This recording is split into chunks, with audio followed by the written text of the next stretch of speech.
पता नहीं सर को याद है या नहीं, उस समय हम लोग सिविल के मामले में कई हमारे दिमाग में प्रश्न रहता था कि इसका कैसे निराकरण करेंगे, इस तरह की परेशानी आई तो हम कैसे फेस करेंगे। तो मुझे याद है कि बर्डन ऑफ प्रूफ जो धारा 101 से लेकर 106(7) तक चलता है एविडेंस एक्ट में, उसको उन्होंने चलते फिरते 5 मिनट में बर्डन ऑफ प्रूफ को सिविल में उन्होंने मुझे बता दिया। मैं निश्चित रूप से कह सकता हूं कि बहुत सारी अच्छी किताबों का सागर जागर में सागर जो कहते हैं, उतना विधि के क्षेत्र का ज्ञान हमारे आदरणीय गुरुदेव श्री जैन सर को है।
महामहिम उपराष्ट्रपति माननीय सीपी राधाकृष्णन के हाथों में छत्तीसगढ़ राज्य के विधि के क्षेत्र में देने वाले उत्कृष्ट अलंकरण बैरिस्टर ठाकुर छेदीलाल सम्मान से सम्मानित किया गया है। इस गरिमामय कार्यक्रम में उपस्थित प्रधान एवं समस्त न्यायाधीशगण, सर्वप्रथम जिस शख्सियत का हम सम्मान करने वाले हैं उनका संक्षिप्त परिचय मैं आप लोगों के समक्ष रखना चाहता हूं। माननीय के.सी. जैन साहब राजनांदगांव जिले के छत्तीसगढ़ के खैरागढ़ में आपका मूल निवास रहा है। आप 1964 में राजनांदगांव विधिक सहायता सलाहकार के रूप में भी आपने अपनी सेवाएं दी हैं। आप सागर विश्वविद्यालय सागर में बीए की पढ़ाई किए एवं विधि महाविद्यालय राजनांदगांव आपके पढ़ाए हुए कई विद्यार्थी माननीय उच्च न्यायालय जबलपुर एवं छत्तीसगढ़ उच्च न्यायालय में न्यायाधीश के रूप में अपनी सेवाएं दे रहे हैं। माननीय के.सी. जैन साहब छत्तीसगढ़ शासन के द्वारा प्रदान किए जाने वाले आप मूलतः शिक्षाविद, वरिष्ठ प्राध्यापक, माननीय उच्च न्यायालय बिलासपुर में जिन अधिवक्ताओं ने 50 वर्ष अपना अधिवक्ता को सम्मानित प्राप्त हो चुका है।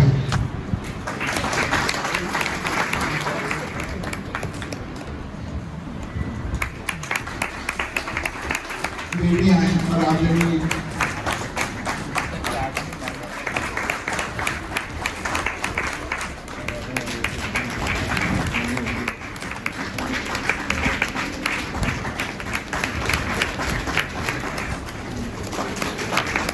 आदरणीय हफीज खान सीधा जी से निवेदन है कि मैं और पुष्प गुरचौड़ी शर्मा जी से निवेदन है कि वे भी आए।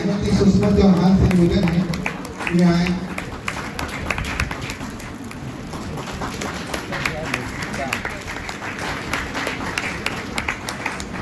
जैन सर के अतिरिक्त किसी और के संबंध में संबोधन की आवश्यकता शायद नहीं प्रतीत हो रही है।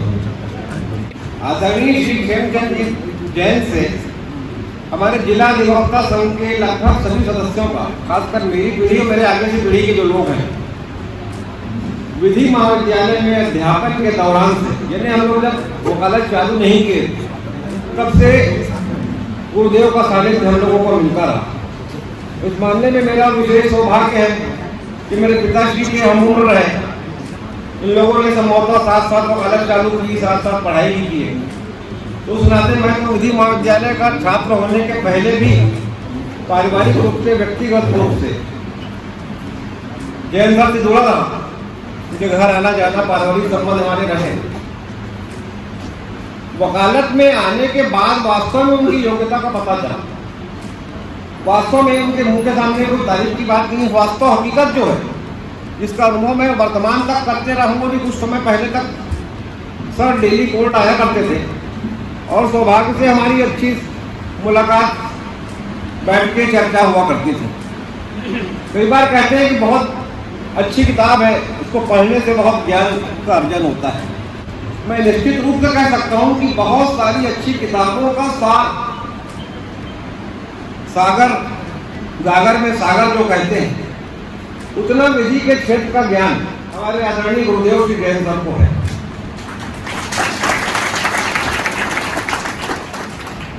कोई कानूनी चर्चा करना हो, किसी मुद्दे पर चर्चा करना हो, मार्गदर्शन की जरूरत जीवन में हर किसी को पड़ती है, मुझको आज भी पड़ती है। तो मैं आज भी उनसे चर्चा करते रहता था, समय समय पर उनका मार्गदर्शन मिलता रहा। वास्तव में विधि वेत्ता जो होता है जीवन भर, तो जब दो विधि वेत्ता या जानकार एक दूसरे से चर्चा करते हैं, वहाँ कंक्लूजन निकलता है, उसका सार ही कुछ अलग होता है। कभी कोर्ट नहीं आने से मेरे को भी बड़ा सबों से तकलीफ हुई, और आप सबकी जानकारी के लिए बता दूं कि उनके साथ प्रत्येक मुलाकात में, प्रत्येक सानिध्य में जो भी चर्चा होती है, जब आप वहाँ से उठेंगे तो आपको ऐसा महसूस होगा कि आज भी आपने काफी ज्ञान उनसे अर्जन किया। बात को गंभीरतापूर्वक देखने की, सोचने की, उनकी समझने की है। उनमें इतनी क्षमता है कि 5 मिनट की आपकी मुलाकात में आपको अपनी काबिलियत का, अपनी योग्यता का परिचय आपको हो जाए और आपको लगेगा कि आज आपने कुछ नया ज्ञान उनसे अर्जित किया। ये हमारे लिए बड़े सौभाग्य की बात है कि देश से ही दुरुस्ताई छत्तीसगढ़ सरकार योग्य व्यक्ति की पहचान और योग्य व्यक्ति का सम्मान, ये भी आज के युग में बहुत बड़ी समस्या है। जैन साहब में योग्यता जो बताया हूँ मैं, आज एक दिन में नहीं हो गई। हम तो 50 साल से 40 साल से देख ही रहे हैं। 40 साल की तो वकालत मेरी चोरी होगी, उसके पहले से देख रहे हैं। फिर भी छत्तीसगढ़ शासन ने देर सवेर ध्यान दिया और एक मेरी नजर में योग्य, जो वास्तव में विधि के क्षेत्र में प्रारंभ से जुड़ा हुआ रहा, युवा अवस्था, ऐसे व्यक्ति को ही विधि के क्षेत्र में जो राज्य अलंकरण का पुरस्कार है, वैसे लोगों को ही दिया जाना चाहिए। किसी की आलोचना नहीं करना चाहता सरकार की, लेकिन वास्तव में देखा जाए तो वकील का जो जीवन है, जितना संघर्ष का जीवन है, और दूसरे विभाग के जो प्राध्यापक हैं, कुछ हैं, वो वहाँ से योग्यता का चयन किया जाना सही नहीं है। लेकिन सरकार के अपने अपने मापदंड रहते हैं। मेरी नज़र में पहली बार एक योग्य जो लगातार वकालत व्यवसाय से जीवन भर जुड़ा रहा, ऐसे व्यक्ति का सम्मान करके छत्तीसगढ़ शासन ने जो किया है, इसलिए मैं छत्तीसगढ़ शासन का भी आभार व्यक्त करता हूँ और ये आशा करता हूँ कि छत्तीसगढ़ शासन योग्य व्यक्तियों का ही चयन पुरस्कार के लिए करेगी। आदरणीय जैन साहब के प्रति सम्मान प्रकट करते हुए उनके सकुशल, स्वस्थ, दीर्घ जीवन की कामना करता हूँ। उनका हमको सबको सानिध्य मिलता रहे, उनसे समय समय पर मार्गदर्शन मिलता रहे, ऐसा प्रयास करेंगे। और एक बात ये भी और बता दूं जैन सर के बारे में, बहुत से जूनियर एडवोकेट्स हैं, कई बार लगता है कि सीनियर से हम कैसे बात करेंगे, डांट देंगे, ये करेंगे, लेकिन उनमें इतनी सहृदयता है। आप कोई भी उनके समस्या कर सवाल चर्चा कीजिए, वो वास्तव में बहुत अच्छा, बहुत सही कानूनी सॉल्यूशन रास्ता आपको दिखाई। मतलब उनके मार्गदर्शन का उपयोग आज की पीढ़ी भी करे तो उसके व्यक्तिगत जीवन के, भविष्य के लिए, वकालत के जीवन के लिए सुरक्षित भविष्य का तैयार है। ऐसे महामहिम का सम्मान करते हुए अपने उद्बोधन को विराम देता हूँ। जय हिंद, जय भारत, जय हिंद। स्वागत के क्रम को पुनः प्रारंभ करते हुए सर्वप्रथम आदरणीय सीनियर का जजों के साथ भी बहुत अच्छा संबंध रहा है। सर्वप्रथम मैं जिला प्रधान सत्र न्यायाधीश महोदय से निवेदन करता हूँ कि वे आदरणीय केसी जैन साहब का पुष्पगुच्छ देकर आपका स्वागत करें।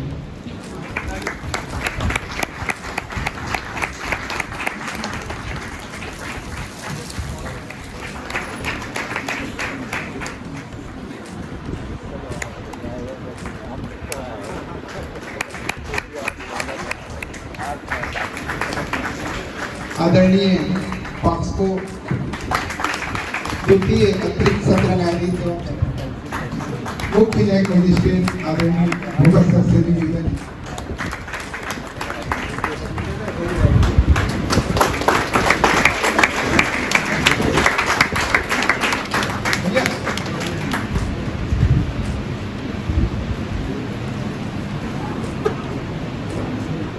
हम सबके गुरुजन सम्मानीय केसी जैन साहब खैरागढ़ में जन्म लेने के बाद समाज सेवा के रूप में उन्होंने छात्र जीवन में भी अनेक ऐसे कृति किए हैं। उसके बाद राजनांदगांव में जिस समय राजनीतिक सचेतना नहीं थी उस जगह उन्होंने कांपी से पार्षद के रूप में उन्होंने चुनाव जीता। वहीं 1959 में जब विधि महाविद्यालय की स्थापना हुई, जिस समय हम लोग मात्र जब 80-82 में पढ़ते थे 20 रुपया हम लोग का शुल्क था, उस समय वो निरंतर हम सबको शिक्षा अध्ययन ऑनलाइन रूप से, वहाँ कुछ भी बहुत कम मानदेय मिलता था, लेकिन हम सबको उन्होंने शिक्षा दिया। ऐसे महान जैन साहब जो हैं वास्तव में एक चलता फिरता डिक्शनरी रहे। कई गौरवमय इतिहास रहा है। उस इतिहास में एक प्रसंग श्री केसी जैन साहब का भी हम सब के बीच में जुड़ा कि वे रजिस्ट्री करते थे और संविदा आंदोलन में उन्होंने भाग लिया और संविधान सभा के सदस्य थे। उनके सम्मान में जो चेरीलाल बैरिस्टर पुरस्कार मिला, आज जिनकी हम लोग की इतनी आयु नहीं है, उनसे ज्यादा श्री केसी जैन साहब का प्रैक्टिस रहा है। विधि के क्षेत्र में निरंतर सेवा उन्होंने आज 62 वर्षों की दी और वास्तव में आज राजनांदगांव का प्रतिनिधित्व जो अनेक न्यायाधिपति बने हाई कोर्ट में, आज गौतम जी चौरड़िया, राधा किशन अग्रवाल श्रीवास्तव अधिवक्ता के रूप में जिला अधिवक्ता संघ के सदस्य रहे, ठाकुर दरबार सिंह, हमारे परम पूज्य बीएन राय साहब, पीके तिवारी साहब और बहुत बड़े बड़े अधिवक्ता हमारे बीच में रहे जिन्होंने राजनांदगांव को गौरवान्वित किया। उसी बीच में हमारे बीच में आज प्रगट रूप में श्री केसी जैन साहब है।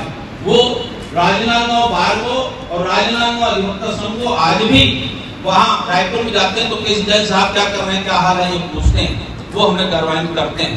इसलिए विनय ऐसे है प्रभुवर से हरा भरा यह बाग है और हमारे यही शुभकामना देता हूँ। जय हिंद। ये गौरव की बात है कि हमारे गुरु जिन्होंने हमें वकालत इसकी शिक्षा देकर मेरे ख्याल से लगभग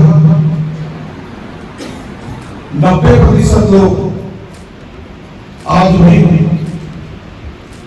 जो उनके पढ़ाए हुए छात्र हैं, समाज के उन व्यक्तियों में से जो गरीबों के लिए मदद करते हो, गरीबों के लिए काम करते हो और तुम कभी चुनाव नहीं हार सकते, ये उनका हमेशा कहना मेरे लिए रहता था। और उन्होंने मुझे नहीं या खाली हमारे बीच भट्टे वकीलों को नहीं, केवल वकालत तक के ही नहीं, समाज के उन लोगों को भी में आते थे तो हम लोग बोलते थे कि जैन साहब आते हैं तो हम लोग को बहुत अच्छा लगता है। और इस सम्मान के साथ हम अभिवक्ता का संघ के सभी सदस्यों का सम्मान है। हम चाहते हैं कि जैन आशीर्वाद और स्नेह और प्रेम और मार्गदर्शन हम सबको मिलते रहे। धन्यवाद। जय हिंद, जय भारत। और हम सब की ओर से आदरणीय केसी जैन साहब के बारे में अपने विचार व्यक्त करें।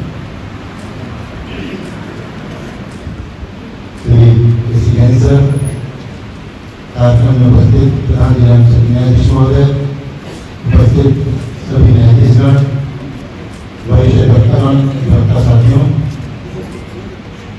जब ये जानकारी मिली कि श्री जैन सर को राज्य शासन द्वारा महामहिम उपराष्ट्रपति के बहुत गर्व का समय था। बाहर में चर्चा हुई, हर व्यक्ति प्रसन्न था आपकी इस उपलब्धि के लिए। हमारा संघ जो आपकी देन है, प्रारंभ में आप लोगों ने ही से खड़ा किया है। आपके ये संस्कार का ही परिणाम है कि अधिवक्ता संघ आज प्रदेश में एक संस्थानीय अधिवक्ता संघ के रूप में जाना जाता है। जैसा अभी मैंने बताया, परिवार को जैसा आपने शिक्षा दी है, निश्चित रूप से अधिवक्ता महोदय भी उनके पुत्र श्रीमती सरदारी, तो विधि के क्षेत्र में उनका यहाँ उपस्थित मेरे अधिवक्ता साथी, मैं समझता हूँ लगभग हम सभी बहुत गौरवान्वित हैं आपको हमारे बीच में पाकर।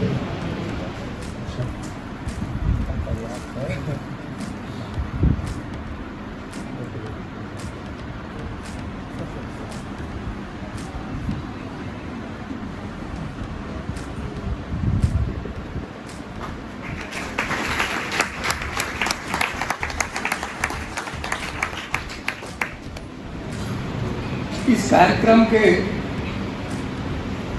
आकर्षण के केंद्र हमारे परम श्रद्धेय, सम्मानीय और न्यायाधीश आदरणीय केसी जैन जी, अधिवक्ता संघ के यशस्वी अध्यक्ष श्री मनोज चौधरी जी, अधिवक्ता संघ के सचिव श्री राजेश खांडेकर जी, मेरे सभी साथी न्यायाधीशगण, परिवार न्यायालय के न्यायाधीश श्रीमान कश्यप साहब, उपस्थित सभी सम्मानित वरिष्ठ अधिवक्तागण, साथी अधिवक्तागण, आदरणीय केसी जैन सर की धर्मपत्नी, उनकी दोनों बहुएं, उपस्थित सभी साथी। मुझे एक प्रसंग याद आता है, सन 2000 में जब मैं और जितेन दोनों न्यायिक सेवा में पदभार ग्रहण कर रायपुर में हमारी पोस्टिंग हुई, तो ये पहला अवसर था कि आदरणीय केसी जैन साहब से मेरी मुलाकात हुई। और पता नहीं सर को याद है या नहीं, उस समय हम लोग सिविल के मामले में कई हमारे दिमाग में प्रश्न रहता था कि इसका कैसे निराकरण करेंगे, इस तरह की परेशानी आई तो हम कैसे फेस करेंगे। तो मुझे याद है कि बर्डन ऑफ प्रूफ जो धारा 101 से लेकर 106-7 तक चलता है एविडेंस एक्ट में, उसको उन्होंने चलते फिरते 5 मिनट में बर्डन ऑफ प्रूफ को सिविल में उन्होंने मुझे बता दिया। तो न्याय के क्षेत्र में कानून का जो उनका ज्ञान है, उसकी पहचान निश्चित रूप से हमारे तिवारी सर जैसा बोल रहे थे कि बहुत पहले कर लेना चाहिए था। छत्तीसगढ़ शासन को विलंब से हुआ, लेकिन हुआ जरूर।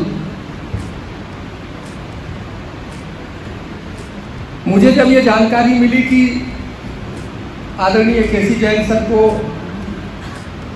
छेदीलाल बैरिस्टर पुरस्कार के करकमलों से मिलने वाला है, तो मैं जितेन को फोन देकर बधाई किया और कॉन्ग्रेचुलेट किया कि ये पुरस्कार के लिए तो वो बहुत पहले से पात्र थे। न्याय के प्रति उनका समर्पण और निरंतर न्याय की खोज करते रहे और उस खोज में न थकना और नए नए तरीके से अपने पक्षकार को न्याय दिलाने के लिए चिंतन करना उनके आदत में शामिल रहा है। मैं भी लगभग 7 वर्षों तक वकालत किया हूँ, अच्छी वकालत किया हूँ, संघर्ष के साथ वकालत किया हूँ। और एक जो एडवोकेट होता है, एक सोशल इंजीनियर होता है, सामाजिक अभियंता होता है। सामाजिक अभियंता किस रूप में, तो उसको जब जरूरत पड़ती है तो इंफॉर्मेशन टेक्नोलॉजी एक्ट पढ़ना होगा, उसको जब जरूरत पड़ेगी तो ह्यूमन एनाटॉमी पढ़ना होगा, एक डॉक्टर का क्रॉस एग्जामिनेशन करना है तो उस हिसाब से अपने आप को मेडिकल जूरिस्प्रूडेंस पढ़ना होगा। तो एक अधिवक्ता को अपने पक्षकार को न्याय दिलाने के लिए न जाने कितने तरह के पुस्तक पढ़ने पड़ते हैं और इतने लंबे समय तक वकालत करते हुए लगभग 63 साल की उनकी वकालत है, हमारे उम्र से भी 5 साल ज़्यादा, हम उनके ज्ञान को तो सलाम करते ही हैं। और इतने लंबे समय तक वकालत करते, साथ में उन्होंने राजनीति में भी, अभी सुन रहा था मैं कि पार्षद चयनित हुए थे, विधि महाविद्यालय में प्रोफेसर रहे, तो शिक्षा भी देते रहे लोगों को, अपने व्यवसाय के प्रति भी उनका समर्पण रहा, समाज के प्रति भी उनका समर्पण रहा, और सबसे बड़ा जो समर्पण है वो अधिवक्ताओं के प्रति समर्पण। हम जब किसी शादी ब्याह कर्मकाल वगैरह में जाते हैं तो देखते हैं कि जब हमसे कोई लगता है कि क्या कर्म होना चाहिए, आगे क्या विधि होनी चाहिए, तो हमारी तलाश एक बुजुर्ग की ओर है। हम उस बुजुर्ग की तलाश इसलिए करते हैं कि हम कहीं कमी कर रहे हों, हम कहीं कर्मकाल को भूल रहे हों, हम कहीं नियमों का पालन नहीं कर पा रहे हों, तो हमको सही रास्ता दिखावे। बड़ा सौभाग्यशाली है कि हमारे सामने ऐसे बुजुर्ग, ऐसे यशस्वी और ज्ञानी न्यायविद हमारे प्रेरणा स्रोत हैं, जो हमको रास्ते में कहीं पर भी अड़चन आई तो हमको आगे निकालते। मैं जब यहाँ पर प्रिंसिपल डिस्ट्रिक्ट जज के रूप में पदभार ग्रहण किया तो सबसे पहली नज़र की मेरी थी, मुझे दिखेंगे जज। मुझे पता था कि उनकी तबीयत थोड़ी नासाज है, लेकिन चूंकि जुड़ाव पुराना है, लंबे समय से उनके साथ संबंध रहे हैं, तो मेरी नज़र उन्हें ढूंढती रही। फिर मैं धर्मेंद्र को पूछा कि पापा नहीं आते क्या, तो उन्होंने बताया कि पिछले 1-2 महीने से वो न्यायालय नहीं आ रहे। मैं उनको क्यों ढूंढ रहा था? मेरे उनको ढूंढने का मुख्य कारण था कि मैं उस न्यायविद के ज्ञान का कुछ तो फायदा ले पाऊँ। निश्चित रूप से हमारे रिकॉर्ड में उनके सारे प्रीडिक्स, उनके सारे क्रॉस एग्जामिनेशंस और भी बहुत सारे जो रनिंग फाइल्स हैं उसमें मिलेंगे, लेकिन मुझे थोड़ा सा अफसोस होता है, तकलीफ होती है, दुख होता है कि मैं अपने सामने उस विधिविद को क्रॉस एग्जामिन करते नहीं देख पा रहा। अभी जब बैठे थे बगल में तो मैं चर्चा भी कर रहा था, लेकिन फिर भी उनका और न्याय की जो सतत खोज में वो लगे रहे, लोगों को न्याय दिलाने के लिए उन्होंने अपना पूरा जीवन समर्पित किया। उसके लिए जो छेदीलाल बैरिस्टर पुरस्कार उन्हें छत्तीसगढ़ शासन द्वारा प्रदान किया गया, उसके लिए मैं उन्हें बहुत बहुत बधाई देता हूँ। और मुझे विश्वास है कि ये पुरस्कार एक व्यक्ति को मिलता है, उनके व्यक्तित्व को मिलता है, उनके व्यक्तित्व की पहचान होती है उसके बाद मिलता है, लेकिन पुरस्कार के साथ में उस शहर का भी नाम जुड़ता है। पुरस्कार तो आदरणीय केसी जैन सर को मिला, उनका परिवार गौरवान्वित हुआ, उसके साथ हम भी गौरवान्वित हुए। हमको ये गर्व महसूस हुआ कि राजनांदगांव जिले में भी एक ऐसे एडवोकेट हैं जो इस पुरस्कार को प्राप्त करने की क्षमता रखते हैं। उसके साथ में भी देखिए, ये पुरस्कार इस बात को साबित करता है कि जो उनसे आप सीखे होंगे, जो हमारे सीनियर एडवोकेट्स या साथी एडवोकेट सीखे होंगे, वो भी कम नहीं है। किसी दूसरे बार को ऐसे विधि का मार्गदर्शन देने का अवसर नहीं मिला होगा। इसलिए आप सभी भी बहुत सौभाग्यशाली हैं कि आपको उनका मार्गदर्शन मिला है, उनके बताए रास्ते में आप विधि के इस पेशे में आगे बढ़ रहे हैं। इस जिला अधिवक्तागण के जो अधिवक्तागण हैं, उनके द्वारा किए जा रहे न्यायालयों में कार्य के प्रति उनकी सोच और उनका कानून की व्याख्या आदि के संबंध में जो प्रकरण न्यायालय में लंबित है उसमें उनकी उचित सुनवाई करें और इसके साथ ही उन्हें ऐसे कानूनी मुद्दों का व्याख्या करने में सहयोग प्रदान करें जिससे न्यायपालिका और संघ के सदस्यों को आगे बढ़कर और भी अच्छी स्थिति में पहुंचने का अवसर प्रदान हो। मैं जिला अधिवक्ता संघ के कनिष्ठ अधिवक्ता से भी निवेदन करना चाहता हूँ कि कानून में बहुत ही संशोधन होते जा रहे हैं। उन सारे संशोधनों को अच्छी तरह स्टडी करे और उसके जरिए न्यायालय और अन्य अधिवक्ताओं को मिलकर उसकी सही दिशा की ओर ले जाकर पीड़ित पक्षकारों को उचित न्याय प्रदान करने में सहयोग प्रदान करें। इस अवसर पर अधिक पुनर्जित नहीं होगा तो फिर समय अभाव है, न्यायालय को पूरा अपना कार्य प्रारंभ करना है और अधिवक्ताओं को भी अपने पक्षकारों की ओर से प्रकरणों को आगे बढ़ाना है। इसके हेतु इतना ही आज मैं सभी न्यायाधीशों को बहुत बधाई देता हूँ कि इस आयोजन में उपस्थित होकर उन्होंने जिला अधिवक्ता संघ के निवेदन को स्वीकार किया है। धन्यवाद। ये बहुत गर्व की बात है कि हमारे जिला जी को ये सम्मानित किया जा रहा है। इसके लिए मैं सर को एवं अपने जिला अधिवक्ता संघ की ओर से बहुत बहुत बधाई देता हूँ और ये ईश्वर से कामना करता हूँ कि सीनियर केसी जैन सर का स्वास्थ्य और अच्छा रहे।